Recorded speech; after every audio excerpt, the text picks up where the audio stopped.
today a very important, nerve-wracking irregularities and anomalies in the BBMP bed booking system has come to light.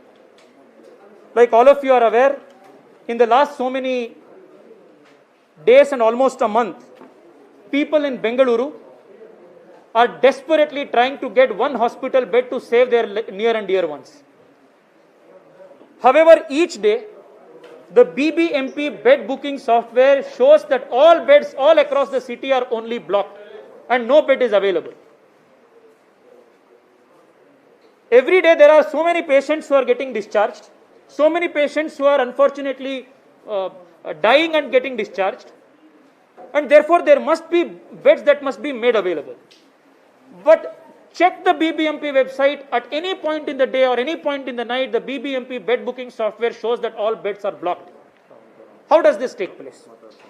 So many people, there's a nexus of certain BBMP officers, certain Arogya Mitras in hospitals and certain private agents outside who have made this bribe for bed scam.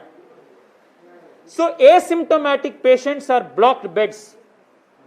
People who are at home isolation, who are not even aware, who are not even in need of hospitalization, beds are blocked under their names and under their BU numbers.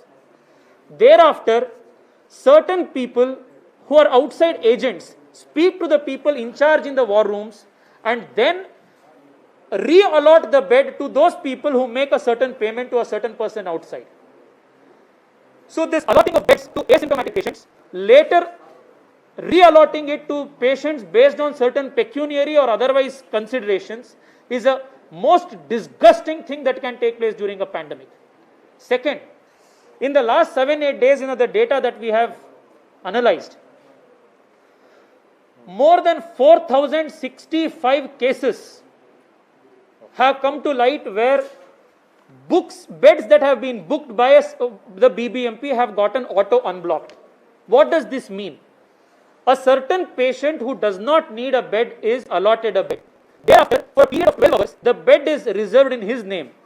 Every patient gets 12 hours to go and get himself admitted. One, I do not understand why there must be 12 hours of time when people want to get to the hospital bed in all urgency. There is no rationale for keeping it for as long as 12 hours. So once a bed is allotted, for 12 hours, the BBMP authorities try to find somebody to sell the bed along with these agents. When they cannot do that, after 12 hours, the bed automatically becomes unblocked. In the last just 10 days, there are 4,000 plus such instances where the scarcely available bed was made available to a person who did not need a bed, who was in home isolation, but after 12 hours he did not go and get himself admitted. It has become auto unblocked.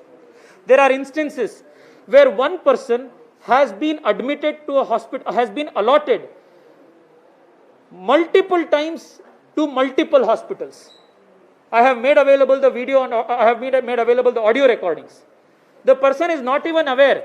On the same day, the person is allotted beds in 3 different hospitals. And there are people outside, common people outside who are dying because they don't get an ICU bed. Fourth,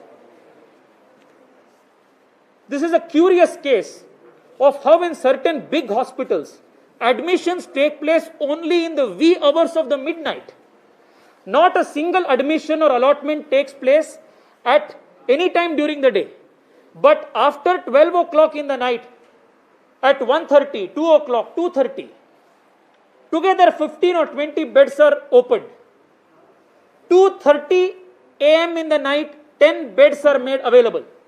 2:31 in the night, beds are allotted.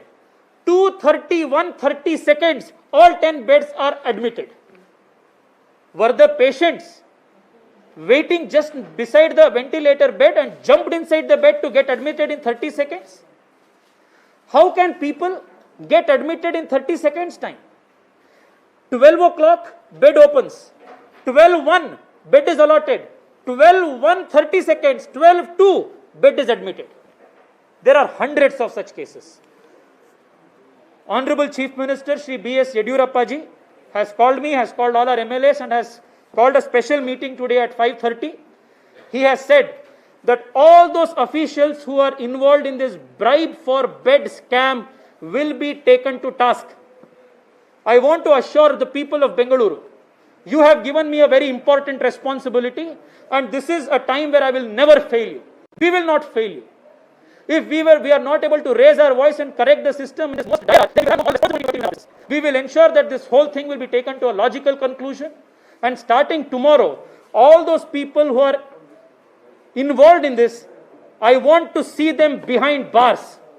They must be made an example that a public crisis cannot be utilized, exploited for private gain.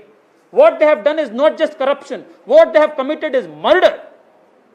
And this needs to be set right. And I thank the Chief Minister for showing such sensitivity so quickly. Thank you so much.